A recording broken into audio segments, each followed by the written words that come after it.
Hello friends, आज की video में हम डिस्कस करेंगे कि कनाडा टूरिस्ट वीज़ा कैसे लगाना है। टूरिस्ट वीज़ा आपको किस लिए चाहिए? अगर आपको कनाडा घूमने के लिए आना है, अपने फैमिली मेम्बर्स से मिलना है या फिर आपको किसी बिजनेस पर्पज से आना है, तो उस चीज़ के लिए आपको विजिटर वीज़ा लगेगा। तो इस विजिटर वीज़ा को कैसा लगाना है, आज की वीडियो में हम करते हैं डिस्कस। तो सबसे पहली चीज़ आपको क्या चाहिए, जब भी कभी आप एप्लीकेशन लगाना स्टार्ट करें उससे पहले अपने पास सारे डॉक्यूमेंट्स इकट्ठा कर लीजिए। तो वो डॉक्यूमेंट्स कौन कौन से हैं? सबसे पहला डॉक्यूमेंट है letter of invitation. Letter of invitation में क्या होता है, अगर आपको कोई आपका फैमिली मेंबर इनवाइट कर रहा है कि आप आओ कनाडा में हमारे पास आके रहो या घूमो या जो भी आपको इनवाइट कर रहा है, उस केस में हमें लगता है लेटर ऑफ इनविटेशन। तो उस केस में क्या होगा, जो भी पर्सन आपको बुला रहा है तो उसको वो लेटर लिखनी होगी और वो आपको देगा लिख के। उसमें क्या क्या होगा उस लेटर ऑफ इनविटेशन के अंदर, कि किस बंदे को वो बुला रहा है, क्यों बुला रहा है, वो बंदा कब जाएगा कनाडा से, और उसका मेन पर्पस क्या है कनाडा में आने का। तो ये सारे पॉइंट्स उस लेटर ऑफ एक्सप्लेनेशन में कवर होने चाहिए। तो अगर आपको इसका फॉर्मेट देखना है कि ये कैसी लिखी जाती है, तो आप मेरी वेबसाइट पे जाइए, उसमें ब्लॉग में जाइए। वेबसाइट है visavlogs.com। वहां पर जाके ब्लॉग सेक्शन में जाके देखिए template for visitor visa letter of invitation. ठीक है। सेकंड पार्ट आता है हमारे इसके अंदर प्रूफ ऑफ फंड्स। तो प्रूफ ऑफ फंड्स दो तरीके से हम यूज कर सकते हैं। पहली चीज, जब आपको कोई, या तो आप खुद से अपने पूरा का पूरा ट्रिप को मैनेज कर रहे हो, उस केस में आपको क्या करना है, आप अपने बैंक में जाइए या फाइनेंशियल इंस्टीट्यूशन में जाइए, उनको बोलिए मुझे एक स्टेटमेंट दे दीजिए लास्ट 4 मंथ्स का मेरे अकाउंट्स का। और साथ में अगर आपके पास कोई फिक्स डिपॉजिट्स है बैंक के अंदर या टर्म डिपॉजिट्स हैं, उसकी एक स्टेटमेंट दे दीजिए। तो वो सबको कंबाइन करके एक डॉक्यूमेंट बना लो और उसको टोटल कर लो आपके पास कितना अमाउंट हो गया है, और उसको जो भी कैनेडियन डॉलर का एक्सचेंज रेट चल रहा है उससे डिवाइड कर दो। तो वो आपको बताना है उसके अंदर कि आपके पास इतना पैसा है और आप इससे अपना पूरा का पूरा ट्रिप इजीली मैनेज कर सकते हो। तो ये हो गए simple proof of funds. In case अगर आपके पास पैसे नहीं है और कोई और आपका ये ट्रिप जो है स्पॉन्सर कर रहा है, तो उस केस में आपको क्या करना है, आपको उस पर्सन से कहना है जो भी आपको स्पॉन्सर कर रहा है कि हाँ मैं आपका ख्याल रखूंगा जब मैं कनाडा में आप आओगे। तो उस केस में वो पर्सन आपको अपनी बैंक की 4 महीने की डिटेल्स निकाल के देगा और एक ये लिख के देगा कि हाँ जब ये पर्सन कनाडा में आएगा तो इसका ख्याल मैं रखूंगा फाइनेंशियली। ठीक है। तो यहां पर खत्म हो जाता है आपका प्रूफ ऑफ फंड्स। तो अगला डॉक्यूमेंट जो हमें लगता है वो है मैरिज सर्टिफिकेट। तो मैरिज सर्टिफिकेट अगर आपके पास नहीं है तो गवर्नमेंट ऑफ कनाडा कहती है कि अपनी गवर्नमेंट को कनेक्ट करो और वो आपको मैरिज सर्टिफिकेट प्रोवाइड करेंगी।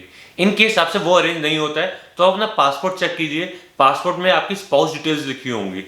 तो अगर वो लिखा है तो वो आपका as a proof of marriage certificate चल सकता है, लेकिन साथ में आपको लेटर ऑफ एक्सप्लेनेशन में उसको बताना पड़ेगा। उसके साथ आप क्या कर सकते हो, आप एक एफिडेविट बनवा सकते हो अपना प्रूफ ऑफ मैरिज का और उसको नोटराइज करवा के वो आप लगा सकते हो। तो ये होता है हमारा मैरिज सर्टिफिकेट। अगला डॉक्यूमेंट चाहिए नेशनल आइडेंटिटी डॉक्यूमेंट। जब आप अपनी एप्लीकेशन क्रिएट करते हो तब आपसे पूछा जाता है क्या आपके पास कोई ऐसा डॉक्यूमेंट है जो आपकी गवर्नमेंट ने आपको इशू किया हुआ है जो आपकी नेशनल आइडेंटिटी बताता है। अगर आप उसको यस चूज करते हो तो आपको यहाँ पर वो डॉक्यूमेंट लगाना है। वो डॉक्यूमेंट जो भी आपकी गवर्नमेंट ने आपको इशू किया वो यहां पर लगा सकते हो। अगला डॉक्यूमेंट है पासपोर्ट। आपको अपने पासपोर्ट में आपका जहां पर भी आपकी डिटेल्स है वो पेज, आपका फ्रंट पेज हो गया, लास्ट पेज हो गया, जहां पर भी कोई भी डिटेल्स है वो आपको लगाना है। प्लस आपके पासपोर्ट में कहीं पर कोई स्टैंप लगी हुई है, कोई वीजा लगा हुआ है या कोई मार्किंग है, वो सारे पेजेस आपको इंक्लूड करने हैं जब आप स्कैन करेंगे। तो अगला डॉक्यूमेंट है यूएस नॉन इमिग्रेंट वीजा। अगर आपके पास यूएस का नॉन इमिग्रेंट वीजा है और आपने उसको एप्लीकेशन में मेंशन किया है तो आपको उसका क्लियर कॉपी एक आपको वहां पर एज ए प्रूफ लगाना है। अगला डॉक्यूमेंट जो हमें चाहिए वो है यूज ऑफ रिप्रेजेंटेटिव फॉर्म।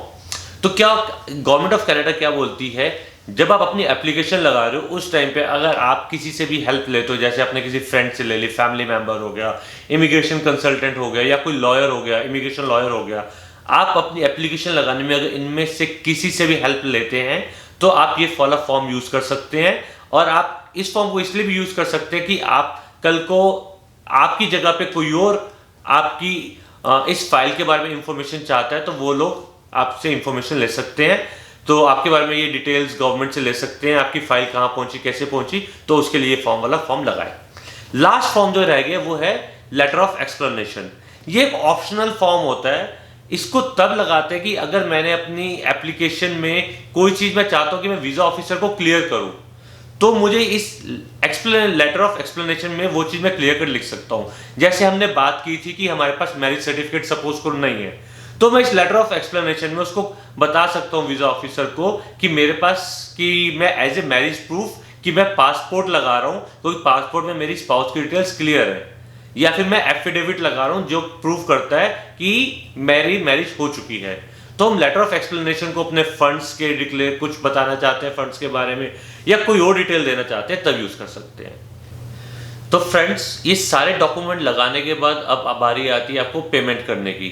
तो पेमेंट का नॉर्मली क्या रहता है, आपको $100 पर पर्सन रहती है आपकी वीजा एप्लीकेशन फीस, और पर पर्सन आपका रहता है $85 रहती है आपकी बायोमेट्रिक फीस।